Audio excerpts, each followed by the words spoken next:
लोकसभेची निवडणूक जाहीर झाली त्यापाठोपाठ या लोकशाही उत्सवाच्या तारखा आणि टप्पेही ठरले।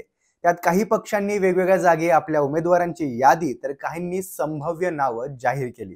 मात्र असं असलं तरी मधल्या काळात बदललेली राजकीय समीकरणे, मोठ्या मोठ्या नेत्यांचे पक्षांतर तर कुठे संपूर्ण पक्षावर करण्यात आलेले दावे, या सगळ्या पार्श्वभूमीवर आता ऐन निवडणुकीच्या तोंडावर मात्र एकीकडे अनेकांच्या राजकीय महत्त्वाकांक्षा जाग्या झाल्या आहेत, तर त्यामुळे दुसरीकडे महायुती महाआघाडीमध्ये अजूनही जागा वाटपावरून कुठे रस्सीखेच तर कुठे तेढ असल्याचं पाहायला मिळतंय।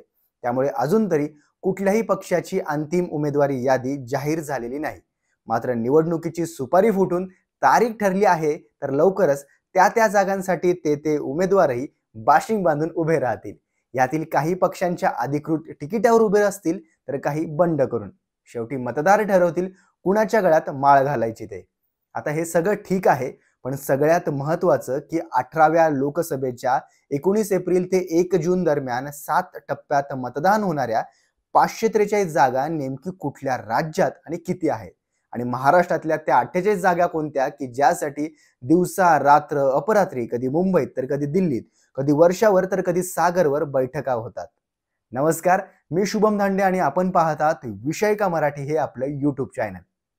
तर जगातील सर्वात मोठी लोकशाही असलेल्या भारताच्या 28 राज्य आणि 9 केंद्रशासित प्रदेशातील लोकसभेच्या 543 जागा ह्या कुठल्या राज्यात आणि किती आहेत पाहूयात। उत्तर प्रदेश 80, आंध्र प्रदेश 25, बिहार 40, मध्य प्रदेश 29, गुजरात 26, उड़ीसा 21, तेलंगणा 17, आसाम 14, छत्तीसगढ़ 11, हिमाचल प्रदेश 4, अरुणाचल प्रदेश 2, मणिपुर 2, सिक्कीम 1, मिझोरम 1, पश्चिम बंगाल 42, तमिळनाडू 39, कर्नाटक 28, राजस्थान 25, केरळ 20, झारखंड 14,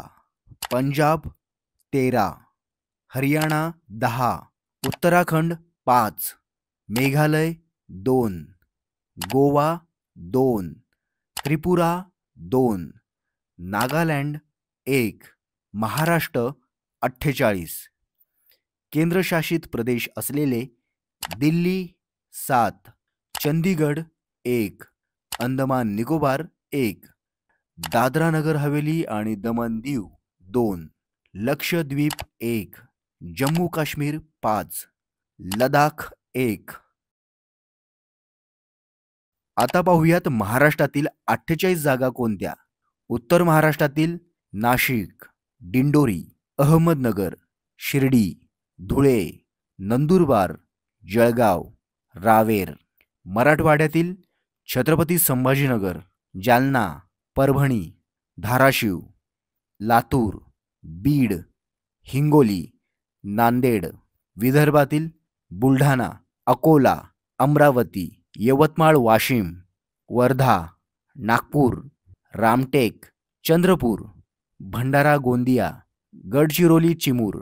पश्चिम महाराष्ट्र पुणे, बारामती, शिरूर, मावळ, सोलापूर, म्हाडा, सांगली, सातारा, कोल्हापूर, हातकणंगले, कोकणपट्टा, पालघर, भिवंडी, कल्याण, ठाणे, मुंबई उत्तर, मुंबई उत्तर पश्चिम, मुंबई उत्तर पूर्व, मुंबई उत्तर मध्य, मुंबई दक्षिण, रायगड, रत्नागिरी, सिंधुदुर्ग।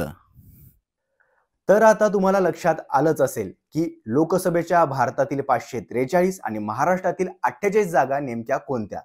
तर तुम्ही कुठल्या लोकसभा मतदारसंघात येतात कमेंट करून नक्की कळवा, आणि व्हिडिओ आवडल्यास लाईक करा, शेअर करा, आणि अशाच माहितीपूर्ण व्हिडिओजसाठी विषय का मराठी या आपल्या चॅनलला सबस्क्राईब करा, आणि व्हिडिओच्या अपडेटसाठी बेल नोटिफिकेशन आयकॉनला क्लिक करा।